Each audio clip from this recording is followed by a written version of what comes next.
estejam bem. Continuamos aqui o nosso curso de História do Direito, com foco no Brasil.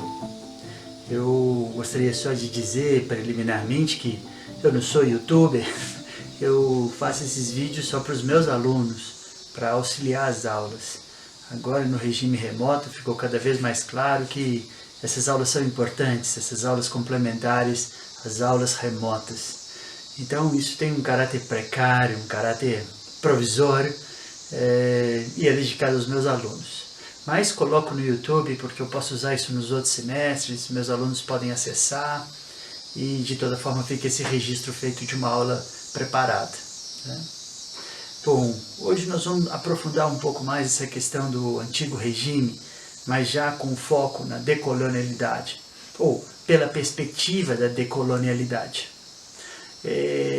Esse conceito, né, decolonialidade, também podemos dizer descolonialidade, é uma corrente nova, né, que sobretudo ganhou força aí a partir do trabalho do Quijano e do Mignolo, né?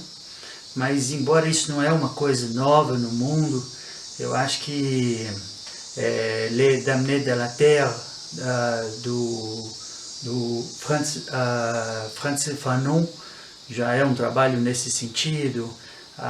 Henrique Dussel, acho que é talvez um dos mais importantes autores nesse contexto.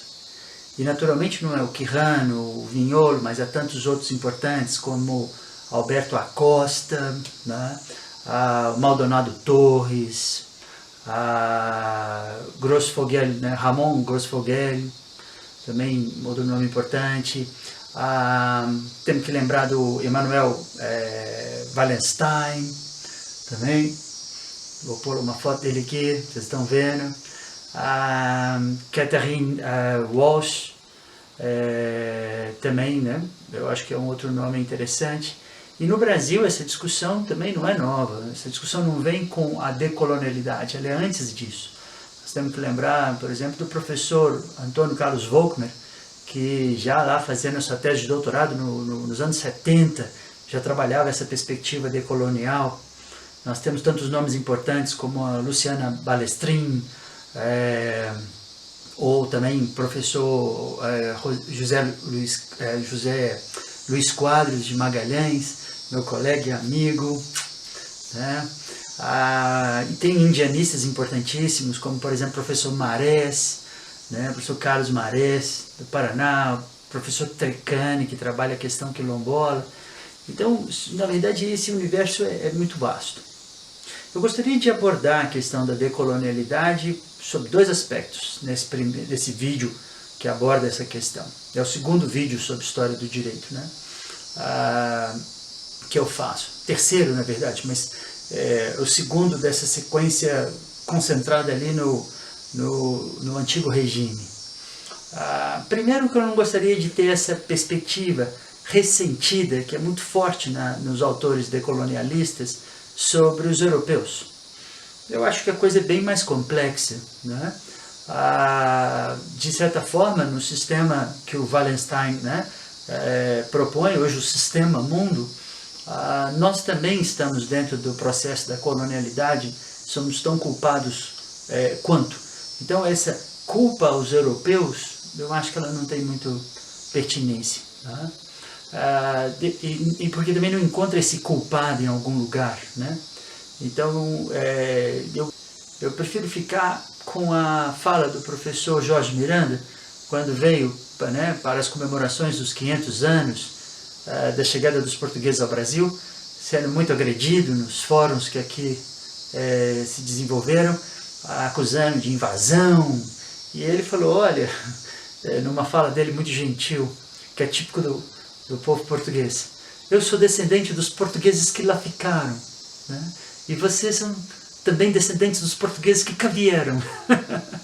E é isso mesmo. Eu acho que nós temos que pensar a riqueza desses influxos raciais, de africanos e indígenas, pensar que isso ainda é uma questão atual, que nós ainda estamos matando os povos autóctones, que nós ainda estamos matando o povo preto, e isso precisa parar, né? E não só matando, mas a subjugação perpetua-se. Então eu acho que a ideia de decolonialidade ela está presente, mas nós temos que trabalhar esses conceitos sem não necessariamente ficarmos ressentidos de um processo epistemológico, subjetivo, de colonização feita pelos europeus, né? O conceito Europa nem propriamente existe, vamos dizer assim. Bom, então vamos começar. Eu tenho algumas ideias para colocar em plano de pronto para vocês. Bom, a primeira questão que seria interessante colocar é que o processo de formação do mundo contemporâneo, ou seja, da modernidade, ela se deu por um desenvolvimento, né, do capitalismo. E esse desenvolvimento que os europeus tornaram-se, por exemplo, centrais e fizeram inicialmente a América ser periferia e depois transformaram também o Oriente, a Ásia e a África em suas periferias. Esse processo então que se desencadeou com a colonização da América é um processo em que os europeus foram se denominando racionais, tendo então os pressupostos da laicização, do desenvolvimento da ciência, do progresso, como características que eles vão atribuir a si mesmos e vão racializar o mundo, de fato. Essa racialização do mundo, ela vai estar ligada ao trabalho escravo e ela é propulsora do capitalismo. Então, esse processo de racializar o mundo para dominá-lo e para submeter raças, sujeitar raças ao trabalho escravo, esse processo vai alavancar o capitalismo, construindo o mercado mundo, né? Aqui Marx, dessa forma, leu e de forma muito interessante, né? Vai se valer da coisificação do outro, coisificando pelo trabalho escravo, o trabalho não remunerado, os povos indígenas e os povos africanos, né? Porque depois, mais tarde, os povos asiáticos, tornando-os então servos não remunerados dessa máquina de mercado, né? E depois assalariando, né, a sua própria população, ou seja, o homem branco estava assalariado na Europa, mas vai ser também subjugado. E uma questão que eu sempre denoto em artigos pregressos, como, por exemplo, essa discussão sobre as novas formas de escravidão contemporânea, elas sempre existiram, elas se atenuaram um pouco no século XX, devido à ameaça comunista, né? Mas ela já está se reestruturando, e hoje a uberização da vida, os entregadores de comida, as costureiras, né, que produzem as roupas para as grandes grifes que vendem suas roupas baratas, esse processo de reescravização humana está se avolumando de novo. Isso, na verdade, nunca cessou, né? Então, uma das questões fundamentais para se discutir é perceber e descodificar esse processo, né? Compreender esse processo como um processo de subjugação e também um processo de subjugação pelo capital. Se a gente olha sob a perspectiva da América, nós vamos encontrar então o problema da racialização, o genocídio indígena, o genocídio africano, o êxodo forçado africano, né? E vamos então também encontrar a resistência negra e a resistência indígena, que são coisas muito bonitas e que ainda são latentes, ainda são reais, né? Então, por exemplo, se a gente olha esse movimento belíssimo que aconteceu recentemente nos Estados Unidos, do Black Lives Matter, esse movimento, ele também não é um movimento norte-americano, mas ele é um movimento ainda da subjugação, né, da raça negra, que tem piores salários, piores condições de vida, e é alvo, né, quase sempre da brutalidade policial. Então isso não é uma coisa nova. Por isso que esses vídeos vão analisar, inclusive, como é que esse processo se desenvolveu no Brasil, né? Então, Marielle Franco aqui no Brasil. Salve Marielle! A força dessa mulher que foi assassinada, né, nos inspira a manter a resistência no nosso país. E um outro foco, que também não é um foco tão humano, não é um foco humano, mas é um foco ambiental, é a forma que o mundo passou a lidar com a natureza, num processo de destruição da natureza, né? Então, no momento, nós estamos vivendo uma crise incendiária gigantesca. O Pantanal está pegando fogo, a Amazônia está pegando fogo em grandes proporções.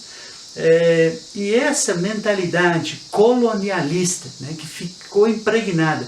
Então a colonização passou, mas a colonialidade ficou. E a luta da decolonialidade é a luta contra essa mentalidade. Essa mentalidade que vai destruir a natureza, porque objetifica a natureza e toma os bens primários em razão do acúmulo de capital, da formação do capital hegemônico global. Então, a beleza da floresta amazônica, a importância da floresta amazônica de pé, com o seu povo espetacular, né?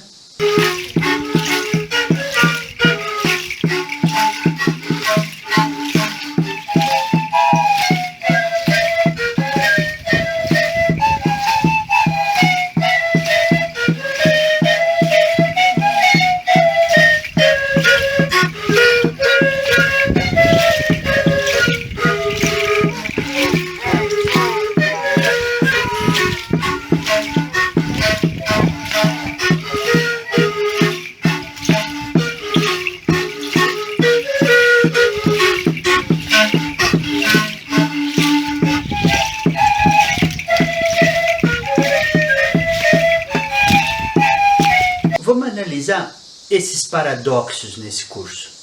Não vamos poder enfrentá-los tão bem hoje nesse primeiro vídeo, mas vamos analisar esses paradoxos.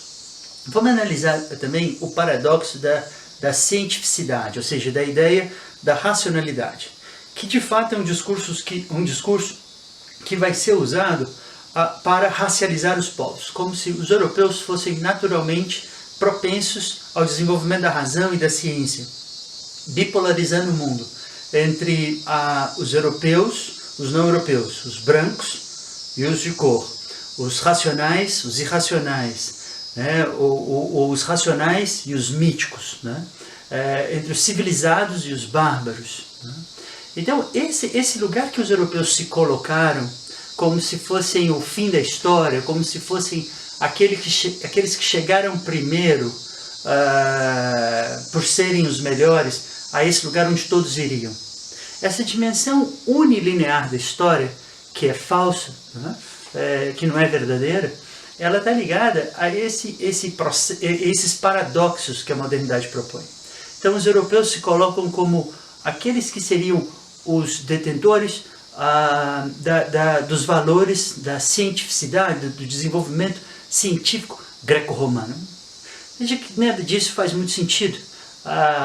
Quem preservou durante toda a Idade Média o conhecimento dos gregos e dos romanos foram os muçulmanos, né? Foram os árabes, né? Ainda no Brasil existe um mito que as pessoas falam quando o clima é mais frio as pessoas são mais propensas a estudar ou ao conhecimento. Precisaríamos de um clima frio para estudar. Isso também é de uma imbecilidade enorme, né?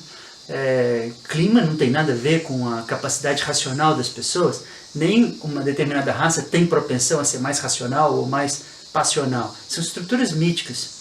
Se clima influenciasse para que houvesse filósofos, né, os esquimós deveriam ser geniais, né, os russos, né, deveriam ser os maiores intelectuais do mundo, né, e os escandinavos, mas isso na verdade não acontece. E até muito antes, pelo contrário, se a gente olha a nossa história, né, a Grécia, que é um país quente, o período romano, a temporalização romana também, a Itália é quente, os filósofos medievais como Averroes, né, que são muçulmanos, que moravam no Oriente Médio, né, Avicena, né, também Averroes na Espanha, quentíssima, e vejo, por exemplo, a maior parte dos intelectuais brasileiros são nordestinos. Não vou listá-los aqui, mas existe até um desequilíbrio de regiões, porque o Nordeste sobra em escritores e intelectuais de peso no nosso país, e é uma região mais quente do que o Sudeste. Mas enfim, eu só queria criticar esses mitos, porque esses mitos eles não são impregnados pela mentalidade da colonialidade. Ou seja, a colonialidade que nos mantém numa regra de hierarquização e também uma pretensão de naturalização das raças para determinadas funções. Pois então, é preciso enfrentar essas questões para nos pensarmos como modernidade, não é não? É preciso enfrentar essa discussão sobre a subalternização por meio da racialização, construindo preconceitos, né? Esse controle da subjetivação é um controle sobre as crenças. Isso é que faz alguém se submeter à escravidão, pelo domínio cognitivo que implica a assimilação desses discursos, a difusão e a assimilação dos discursos de colonialidade. Então, alguns povos passam então a ser segregados, guetizados e então subalternizados. Tá? E para isso é preciso capturar a memória dessas pessoas, ou seja, elas perdem a sua memória. Tomando a memória, tomando a língua, tomando então desses grupos que foram subalternizados a sua própria cultura, a sua capacidade de construir os seus próprios códigos, ou seja, é uma dominação simbólica, né, que constrói a ideia da supremacia de um povo, né, e vai homogeneizando a sua semelhança às outras culturas, a riqueza das outras culturas. Então, assim, os povos latino-americanos que estavam aqui, né, os que hoje chamamos erroneamente de indígenas, na verdade uma miríade de povos diferentes, com línguas diferentes, que aos poucos extinguiram-se, né, por força desse processo de sujeição. Então, um dos focos importantes a serem analisados é o genocídio indígena.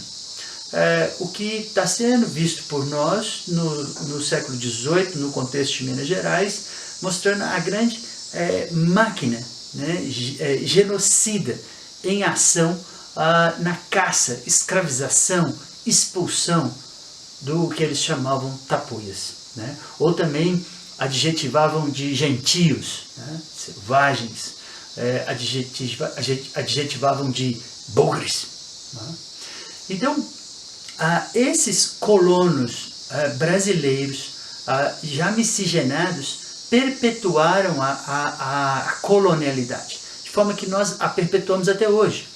A burguesia brasileira é uma burguesia débil, porque coloca o país a serviço do poder econômico central, não é nem um pouco patriota, e gasta o próprio povo, né, nessa